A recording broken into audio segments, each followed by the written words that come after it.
प्रेम बहुत तेजी से कार चला रहा था। प्रेम ने कहा, आरती बस अस्पताल पहुंचने वाले हैं हम। देखो जीपीएस में बता रहा है कि पास में ही एक अस्पताल है। आरती दर्द में करा रही थी। प्रेम बहुत परेशान था क्योंकि उसकी पत्नी आरती को अचानक से पेट में दर्द शुरू हो गया था। उसकी पत्नी 7 महीने की गर्भवती थी और वो दोनों उत्तर प्रदेश के एक छोटे से गांव की तरफ बढ़ रहे थे जहां एक अस्पताल था। आरती को न जाने कैसे इतनी जल्दी दर्द शुरू हो गया था, जिसकी वजह से प्रेम तुरंत उसे किसी भी अस्पताल तक पहुंचाना चाहता था। गांव में एंटर करते ही जीपीएस ने काम करना बंद कर दिया, लेकिन जैसे तैसे प्रेम उस अस्पताल तक पहुंच गया। प्रेम ने अस्पताल के आगे गाड़ी रोकी, लेकिन जब उसने अस्पताल की हालत देखी तो उसे डर सा लगा, क्योंकि वो अस्पताल बहुत पुराना और सुनसान सा नजर आ रहा था। अंदर से कोई आवाज़ नहीं आ रही थी और बाहर भी एक भी शख्स दिखाई नहीं दे रहा था। उस समय करीब 5 बजे थे शाम के। प्रेम ने आरती की बिगड़ती हालत देखी, इसलिए उसने अस्पताल की हालत को नज़रअंदाज करके उसे अंदर ले जाना सही समझा। जब प्रेम अंदर गया तो उसने डॉक्टर को पुकारा। अंदर उसकी आवाज़ भी गूंज रही थी और बरामदे में कोई भी दिखाई नहीं दे रहा था, मानो वो अस्पताल कई दिनों से बंद पड़ा हो। अस्पताल की दीवारें काली पड़ चुकी थी और हर जगह मकड़ी के जाले भी नजर आ रहे थे। तभी उसे कुछ आवाज़ सुनाई दी। प्रेम ने इधर उधर देखा और तभी उसे सामने से एक डॉक्टर और नर्स आते दिखाई दिए। डॉक्टर ने आरती की हालत देखी और उसे तुरंत रूम नंबर 113 में ले जाने को कहा। लेकिन प्रेम ने देखा कि जब नर्स ने उस रूम नंबर को सुना तो अचानक उसके चेहरे का रंग उड़ गया। नर्स ने कहा, कोई और रूम दे देते हैं ना सर, वो रूम तो अभी। वो अपनी बात पूरी कर नहीं पाई क्योंकि डॉक्टर ने अचानक उस नर्स को घूर कर देखा तो वो चुप पड़ गई। फिर नर्स आरती को लेकर रूम नंबर 113 में गई, जहां कदम रखते ही आरती को ठंड सी लगने लगी। नर्स और डॉक्टर ने उसका चेकअप किया और तब तक प्रेम बाहर ही उनका इंतजार कर रहा था। थोड़ी देर बाद डॉक्टर बाहर निकले और उन्होंने प्रेम को कहा, डिलीवरी का समय नहीं हुआ है, कभी कभी ऐसा दर्द होता है, 2 दिन के लिए इन्हें यही एडमिट रहने दीजिए, फिर से दर्द उठने की पॉसिबिलिटी हो सकती है। प्रेम ने स्थिति को देखते हुए आरती को वहां 2 दिन के लिए एडमिट कर दिया। रात तक तो आरती सो रही थी और प्रेम भी उसी के कमरे में सोया हुआ था, लेकिन 12 बजे के करीब आरती की आंख खुली और उसने प्रेम को पास में ही कुर्सी में सोया देखा। उसी समय किसी ने रूम के दरवाजे को खटखटाया। आरती ने पूछा, कौन है? लेकिन बाहर से किसी ने कोई जवाब नहीं दिया। आरती बिस्तर से उठी और दरवाजे के पास जाने लगी। उसे दरवाजे पर किसी की परछाई नजर आ रही थी, यानी बाहर कोई खड़ा था। लेकिन जैसे ही आरती ने दरवाज़ा खोला तो उसने क्या देखा कि बाहर तो कोई है ही नहीं। ये देख उसके पसीने छूट गए। उसने कॉरिडोर में भी देखा, वहां भी कोई नहीं था। तभी प्रेम ने पीछे से उसे आवाज़ दी, जिसे अचानक सुनकर वो चौंक गई। लेकिन उसने प्रेम को कुछ नहीं बताया क्योंकि ये सब उसे अपना वहम लगने लगा। वो वापस बिस्तर पर लेट गई। फिर करीब 2 बजे जब आरती गहरी नींद में सो रही थी तब उसे ऐसा लगा जैसे कि कोई उसके पेट पर हाथ फेर रहा हो। उसने एक बार वो हाथ हटाया, दूसरी बार फिर से हटाया, लेकिन तीसरी बार जब उसे वापस ऐसा महसूस हुआ तो उसने झट से अपनी आंखें खोली और उसी वक्त उसे कमरे से कोई बाहर जाता हुआ नजर आया। आरती एकदम सुन्न पड़ गई थी क्योंकि प्रेम बगल में ही सोया था, इसलिए उसके बाहर जाने का तो सवाल ही नहीं था। उसने प्रेम को नहीं उठाया बल्कि तुरंत कमरे के बाहर निकली और जब उसने कॉरिडोर में देखा तो उसे सफ़ेद साड़ी पहने हुए एक और गर्भवती औरत दिखाई दी, जो अपने कमर में हाथ रखकर कहीं जा रही थी। आरती ने पीछे से देखा था उसे। उसने उस औरत को आवाज़ दी, लेकिन उस औरत ने उसकी बात नहीं सुनी और आगे चलती गई।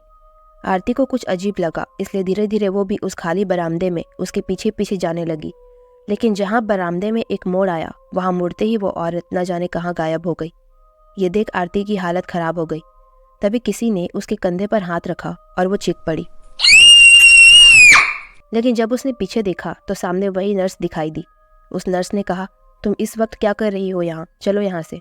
आरती ने कांपते हुए उसे सारी बात बताई तो नर्स बिल्कुल भी चौंकी नहीं, मानो ये सब उसके लिए आम सी बात हो। नर्स ने कहा, तुम चलो मेरे साथ, मैं बताती हूँ कि वो कौन है। नर्स उसे उसके कमरे में ले गई जहाँ प्रेम पहले ही उड़ गया था और आरती को वहाँ ना देख परेशान होकर उसे ढूंढने जाने ही वाला था। आरती ने उसे भी सब कुछ बताया और ये सब सुनकर प्रेम के भी रोंगटे खड़े हो गए। उसने नर्स से उस औरत के बारे में पूछा तो उस नर्स ने उन्हें सारी बात बताई। ये बात है साल 1982 की, जब उत्तर प्रदेश के उस छोटे से गांव में नया अस्पताल बना था। जब उस गांव में अस्पताल बना तो लोगों में खुशी की लहर दौड़ पड़ी, ये सोचकर कि अब उन्हें इलाज के लिए कहीं और नहीं जाना पड़ेगा। लेकिन वो नहीं जानते थे कि यही अस्पताल गांव वालों को खून के आंसू रुला देगा। असल में हुआ यूं कि जिस जमीन पर वो अस्पताल बना था वो ज़मीन थी वीरचंद और उसके भाई महेंद्र ठाकुर की। वो उनकी पुश्तैनी ज़मीन थी जिस पर अस्पताल बनाने के लिए उन दोनों की सहमति ली गई थी। लेकिन जब अस्पताल बनकर खड़ा हुआ तो न जाने किस वजह से दोनों भाइयों में ज़मीन को लेकर कहासुनी शुरू हो गई और बात इतनी बढ़ गई कि दोनों भाई एक दूसरे की जान के दुश्मन बन गए।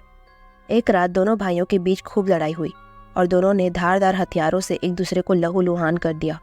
बात इतनी बढ़ गई कि वीरचंद ने गुस्से में महेंद्र की पत्नी का गला काट दिया। हालांकि वो ऐसा करना नहीं चाहता था, लेकिन उन दोनों के बीच की लड़ाई में महेंद्र की पत्नी आ गई और उन्हें रोकने की कोशिश करने लगी।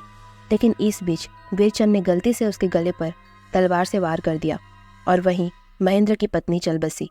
महेंद्र की जैसे पूरी दुनिया उथल पुथल हो गई थी और वीरचंद खुद भी सदमे में खड़ा था उसकी पत्नी की लाश को देखकर। वीरचंद ने महेंद्र से कहा कि ये उसने जानबूझकर नहीं किया है, लेकिन महेंद्र कहाँ सुनने वाला था। उसने अपनी पत्नी की मौत का बदला लेने का मन बना लिया था। वीरचंद वहां से भाग गया। उसकी पत्नी कविता गर्भवती थी। जिस रात महेंद्र की पत्नी का खून हुआ उसी रात कविता के पेट में दर्द उठा और वीरचंद उसे लेकर गांव के उसी अस्पताल में गया। डॉक्टर कविता के इलाज में लगे हुए थे।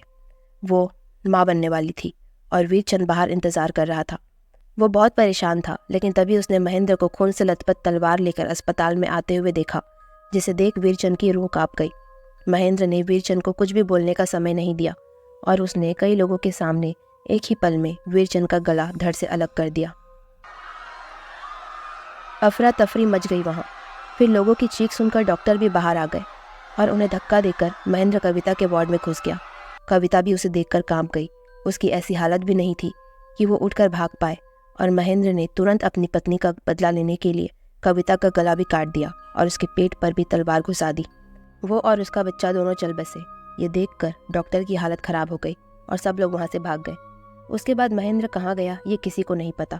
कुछ लोग कहते हैं कि वीरचंद और उसकी पत्नी की हत्या के बाद महेंद्र ने भी खुदकुशी कर ली। करीब 1 महीने तक कोई डॉक्टर या मरीज उस अस्पताल में नहीं गए, लेकिन उसके बाद थोड़ी चहल पहल वहाँ शुरू हुई, लेकिन पहले की तरह नहीं। जब लोगों ने वापस इस अस्पताल में आना शुरू किया तो कविता के रूम में रहने वाले सारे मरीजों को रात के समय अजीब अजीब सी आवाज़ें सुनाई देने लगी। कई लोगों ने यह भी कहा कि उन्होंने सफ़ेद रंग की साड़ी पहने एक औरत को देखा, जो और कोई नहीं बल्कि कविता थी।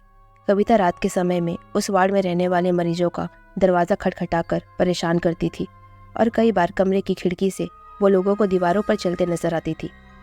ये पूरी कहानी सुनकर प्रेम और आरती की रूह कांप गई। आरती ने कहा, तो मैंने जिसे देखा वो कविता थी। नर्स ने हाँ में सर हिलाया और कहा, कविता की मौत इसी वार्ड में हुई थी और जो भी इस वार्ड में रहता है उसे वो दिखाई देती है और उसके साथ कुछ ना कुछ अजीब घटनाएं घटती रहती है। मैंने डॉक्टर को कहा था कि तुम्हें इस वार्ड में ना रखे, तुम तो पहले से ही गर्भवती हो, लेकिन डॉक्टर ने मेरी बात नहीं सुनी और कहा कि अगर मैंने तुम्हें कुछ बताया तो वो मुझे नौकरी से निकाल देंगे, इसलिए मैंने तुम लोगों को पहले कुछ नहीं बताया। आप लोग भी किसी को कुछ मत बताना साहब, वरना मैं सड़क पर आ जाऊंगी। प्रेम ने कहा, आप चिंता मत करो, हम किसी को कुछ नहीं कहेंगे, लेकिन कल ही हम यहाँ से चले जाएंगे। मैं इस भूतिया अस्पताल में अपनी बीवी बच्चे को मरने के लिए नहीं छोड़ूंगा। मुझे समझ नहीं आता कि सब कुछ जानते हुए भी डॉक्टर आरती को यहाँ 2 दिन के लिए रहने के लिए कैसे कह सकते हैं। तो इस पर नर्स ने बताया, उस हादसे के बाद जब यहाँ लोगों के साथ अजीब घटनाएं शुरू हुई तो गांव के लोगों ने तांत्रिक को बुलाया था ताकि वो कविता की आत्मा को भगा सके और ये अस्पताल फिर से लोगों के काम आ सके। लेकिन वो तांत्रिक कविता को यहाँ से भगा नहीं पाया, लेकिन उसने कहा कि कविता अपने बच्चे की हत्या को सहन ना कर पाई और इसलिए बच्चे के लिए उसकी आत्मा यहाँ भटक रही है। अगर उसे बच्चा मिल जाएगा तो उसकी आत्मा को मुक्ति मिल सकती है। इसलिए जब भी कोई गर्भवती औरत यहाँ आती है तो डॉक्टर उसे यही कमरा देते हैं ताकि कविता उसे मारकर उसका बच्चा लेकर चली जाए। ये बात सुनते ही प्रेम के गुस्से का कोई ठिकाना नहीं था। उसका मन कर रहा था कि वो उस डॉक्टर की जान ले ले, लेकिन आरती ने उसे ऐसा कुछ करने से मना कर दिया क्योंकि वो बस अब उस अस्पताल से निकलना चाहती थी। नर्स ने बताया कि उस हादसे के बाद 1 या 2 गर्भवती औरत ही अस्पताल में आई थी, लेकिन वो भी यहाँ अजीब सी आवाज़ सुनकर भाग गई। ये सब कुछ बताकर नर्स वहाँ से तुरंत चली गई। उस रात प्रेम ने आरती को एक पल के लिए भी अकेला नहीं छोड़ा और तय किया कि अगली सुबह वो फौरन अपने घर के लिए रवाना हो जाएंगे। रात के करीब 1 बजे के आसपास दोनों उसी कमरे में सो रहे थे। तभी आरती को वापस से एक आवाज़ आई। वो आवाज़ उसके कानों में चुभ रही थी, इसलिए उसकी नींद खुल गई और वो डर के मारे कांपने लगी। उसने तुरंत प्रेम को उठाया और प्रेम ने भी वो आवाज़ सुनी। प्रेम ने कहा, तुम बाहर मत आना, मैं देख कर आता हूँ। प्रेम वहाँ से जाने के लिए उठा ही था कि तभी आरती ने उसका हाथ पकड़ लिया और उसने कहा, नहीं आप मत जाओ प्लीज़, कहीं वो आपको कोई नुकसान ना पहुँचा दे। हम अभी यहाँ से चले जाते हैं, मेरी तबीयत भी अब बिल्कुल ठीक है। प्रेम को उसकी बात सही लगी। वैसे भी किसी प्रेत से एक आम इंसान भी जीत भी कैसे सकता है। इसलिए वो और आरती उसी समय वहाँ से चुपचाप निकल गए। अस्पताल रात में पूरा सुनसान होता था, इसलिए किसी को भी इस बारे में पता नहीं चला। ये अनुभव उनके लिए ऐसा था जिसे वो सारी ज़िंदगी भूल नहीं सकते थे। इस एक्सपीरियंस से उन्हें भी भूत प्रेत के अस्तित्व पर भरोसा हो गया था। उम्मीद है आपको ये कहानी पसंद आई होगी। अगर पसंद आई हो तो कमेंट करके अपना ओपिनियन दीजिए और हमारे चैनल को सब्सक्राइब भी कीजिए।